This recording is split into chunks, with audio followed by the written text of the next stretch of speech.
Selamat sore Ibu Melvayeni.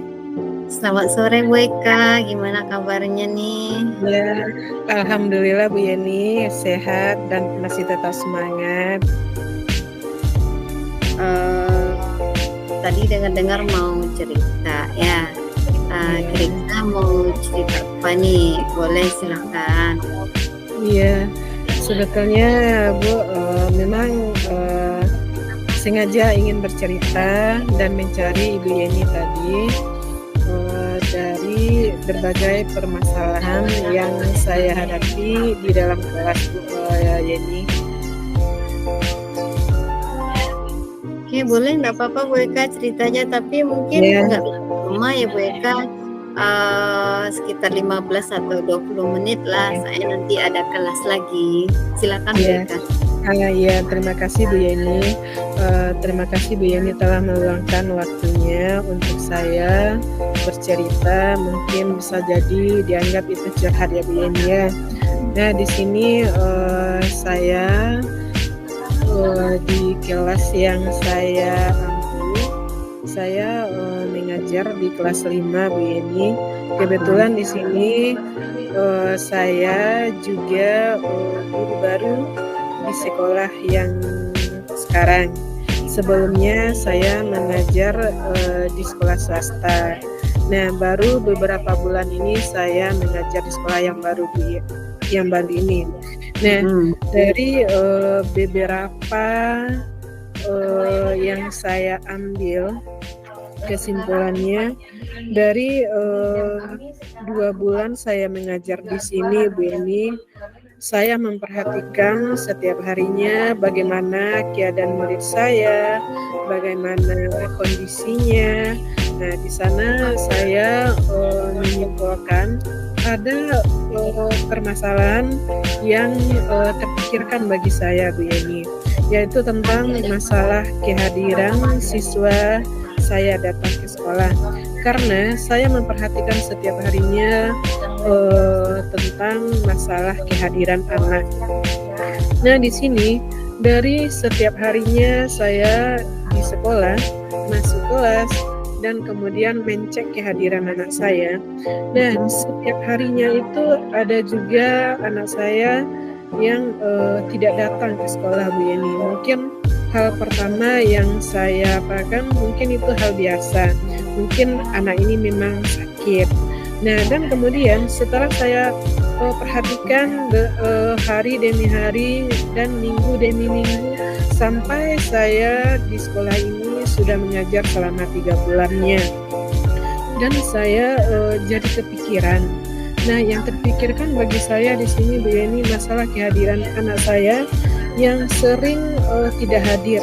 Minimal di sana ada yang hadir, yang tidak hadir itu ada 4 orang, ada 3 orang, ada yang melebihi dari 5 orang Bu Yeni. Nah, di sini jadi beban pikiran bagi saya Bu Yeni. Karena ada apa?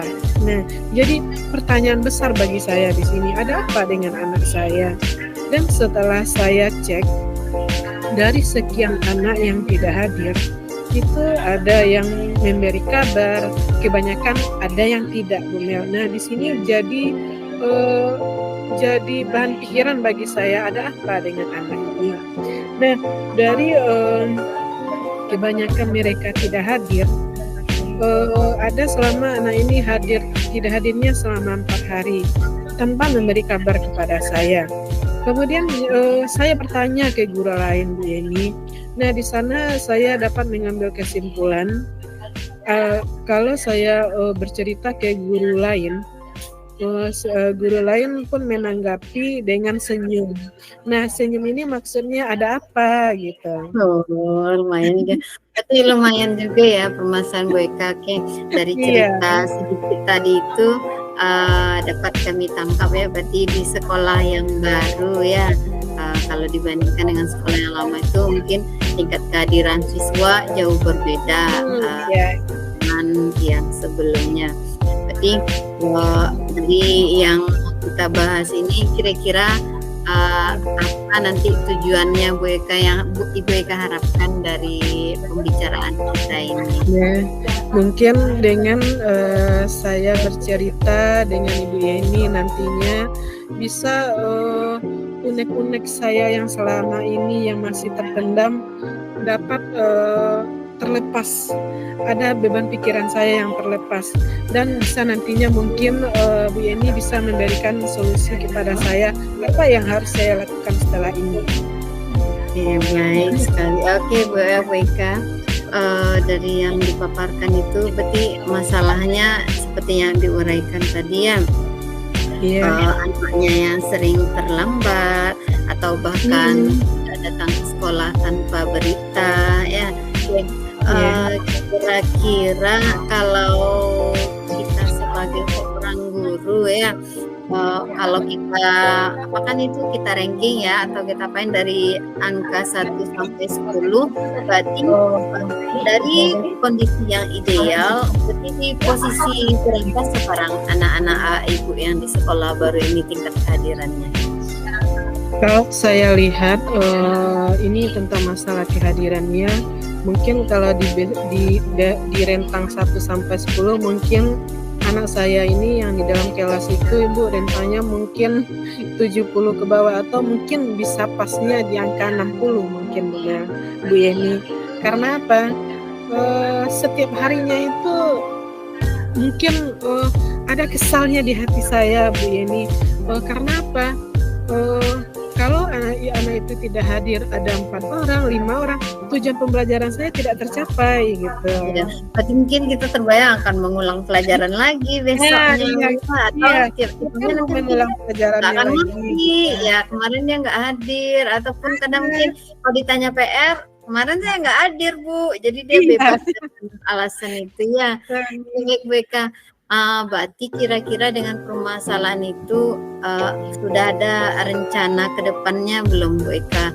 Apa yang mesti dilakukan agar anak-anak yang tingkat kehadiran ini rendah bisa meningkat atau berkuranglah tingkat kealfaan tersebut? Iya, di sini Bu Yeni, rencana saya ke depannya, saya berencana sebelum saya mengambil rencana tersebut, saya mengambil saya mencari-cari apa yang membuat anak ini tidak hadir. Apakah dia tidak suka dengan temannya, apakah dia berkelahi dengan temannya, apakah dia menghindari untuk mengumpulkan PR, atau bisa jadi dia kurang nyaman dengan saya sendiri sebagai guru kelasnya. Jadi setelah cerita dan punya cerita, saya juga bercerita dengan teman guru. Nah, di sana saya sudah dapat mengambil kesimpulannya, Bu. Dari sekian anak saya yang tidak hadir, yang hadir itu ada salah satunya yang tidak hadir itu saja orangnya. Nah, jadi dari cerita yang dari rekan guru di sekolah, bahwasanya anak ini memang pemalas. Nah, di sana saya mengambil kesimpulan apa yang mengakibatkan anak tersebut malas untuk datang ke sekolah. Jadi setelah punya cerita, saya berkesimpulan dan juga saya sudah mendatangkan orang tuanya, karena kemarin ini memang ada membuat saya agak kesal. Kesalnya di sini Bu Yeni, karena beberapa hari lagi atau 1 minggu lagi itu kita kan akan mengadakan ujian semester. Ujian semester. Nah, di sana setiap harinya saya sudah memotivasi anak, memberikan masukan-masukan dan menasihatinya. Nah, usahakanlah, kita sudah dekat dalam masa ujian semester, itu yang menentukan kamu nantinya naik atau tidaknya. Nah, Ibu menginginkan di sini kamu semuanya menjelang orang ujian itu tidak ada yang tidak hadir. Nah, itu bukan apa-apanya. Seperti apa Ibu menasihati anak kandung sendiri, seperti itu ibu menasihati kamu. Nah, dari sekian banyak yang saya nasihati anak tersebut, Bu Yeni, berubahnya ada beberapa orang, tetapi yang anak satu ini tetap kalau dia malas untuk sekolah, memang dia tidak sekolah. Nah, setelah saya memanggil orang tuanya kemarin, nah di sana saya mengambil kesimpulan, jadi permasalahan yang terjadi kepada anak ini adalah permasalahan dalam keluarga anak itu tersebut, Bu Yeni. Oke, berarti Bu Eka sudah melakukan kayak proses segitiga restitusi mungkin ya. Misalnya anak yang bermasalah itu kita kan nggak boleh menjudge langsung oh ini anak nakal, ini anak malas, tapi kita harus melakukan pendekatan terlebih dahulu. Ya, oke, berarti itu udah Ibu Eka lakukan dan sudah mendapatkan informasinya ya. Oke. Yang kedepannya berarti kan WK ingin anak ini supaya rajin belajar, rajin datang ke sekolah ya, supaya nanti di ujian mereka tidak gagal. Kira-kira apa tindak lanjut berikutnya yang WK lakukan agar anak ini bisa berhasil? Tindak lanjut yang saya berikan kepada anak ini, Bu Yeni, saya menginginkan anak ini merubah cara mindset, cara berpikir. Nah, di sini saya merubah dulu mindset dari orang tuanya. Kalau anak tidak mau sekolah ya udah dibiarin aja kayak gitu, Bu Yeni. Nah, jadi dari tindak lanjut tersebut saya sudah panggil orang tuanya. Di sana setelah saya memberikan masukan-masukan kepada orang tuanya, alhamdulillah Bu Yeni dalam beberapa hari ini dia sudah rutin untuk datang ke sekolah. Kadang-kadang Bu Yeni dalam 1 minggu itu anak tersebut misalnya sekolahnya ada 6 hari, dia libur agak 3 hari. Nah, jadi situ yang menjadi beban pikiran saya nantinya. Dari masalah kehadiran iya juga, cara belajarnya iya juga, dan nanti di akhirnya bagaimana pembelajarannya itu bisa berkualitas atau menuju ke arah yang lebih baiknya. Mudah-mudahan ya ke depan ini anak ini bisa berubah. Kalau dari kepala sekolah atau rekan sejawat yang lainnya gimana Bu Eka? Perlu enggak Bu Eka kira-kira berkolaborasi atau minta bantuan sama teman itu biar kita nggak merasa sendiri lagi menghadapi masalah seperti ini? Iya Bu Mel, sebelum permasalahan ini terjadi lebih lanjutnya, saya juga sudah bercerita ke teman sejawat dan juga sharing kepada kepala sekolah. Memang dari yang saya alami dengan anak tersebut di kelas sebelumnya anak ini memang intinya malas juga untuk datang ke sekolah. Jadi untuk saya ingin anak ini yang pertamanya berubahnya dari masalah kehadiran dulu, Bu Mel. Belum lagi pembelajaran. Yang saya inginkan ini sekarang yaitu bagaimana anak ini tidak bolong untuk datang ke sekolah terlebih dahulu.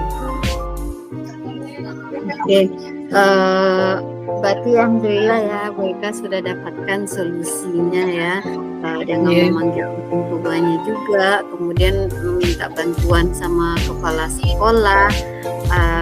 Kedepannya kita harapkan anak ini bisa berubah ke arah yang lebih baik. Oke, kira-kira masih ada yang mau Bu Eka sampaikan atau ceritakan atau sudah puas mungkin dari sesi ini sudah dapat jawaban permasalahannya?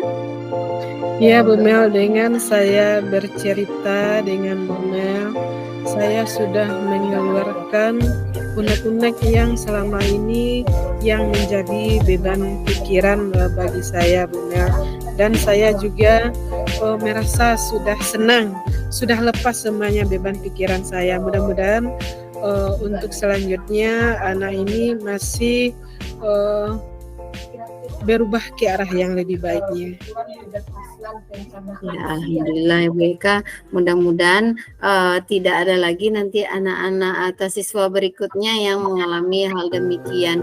Dan Bu Eka tetap semangat di tempat yang baru ya. Ya Bu Mel, terima kasih Bu Mel. Sama-sama Bu Eka.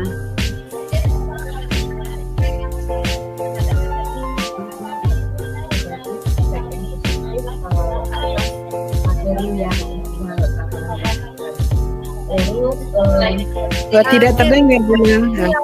Si Yeni yang jadi coachnya. Iya, yang sesi kedua lagi. Tapi lanjut. Kita lanjut ke sesi kedua Bu Mel. Kita lanjut ke sesi kedua, berarti Bu Eka yang jadi coachnya lagi ya. Berarti Bu Melnya aja, Bu Mel Fayeninya jadi coachnya. Ya, oke. Mulai. Tunggu sebentar ya Bu Eka. Oke, sip. Baik, selamat sore Bu Eka.